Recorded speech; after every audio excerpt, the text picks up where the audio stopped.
Yun. Tingnan nyo mga bay, mag-alas 12 na, no?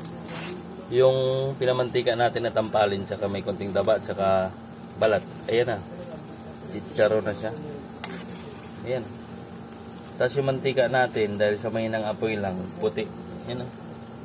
Mamumuo yan mga bay, puti yan. Kaya ito, mamaya-maya hanguin na natin kasi wala na, chicharo na talaga, wala nang mapiga na taba.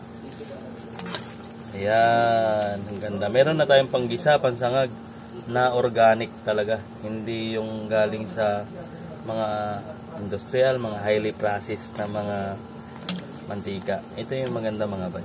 Panggisa. Kabila, yung ulo. Ayan. Kasi para hindi masira. So, yun. Pasalamat tayo kay Bossing. Ito, chicharon. Pwede na ito tampulots, pwedeng ulam. Yan o, lagitikan na. Wala na siyang mapiga.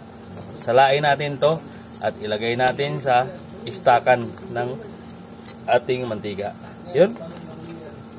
Magandang gabi mga bay at good night at sweet dreams. Meron na tayong panggisa. Yun. Thank you.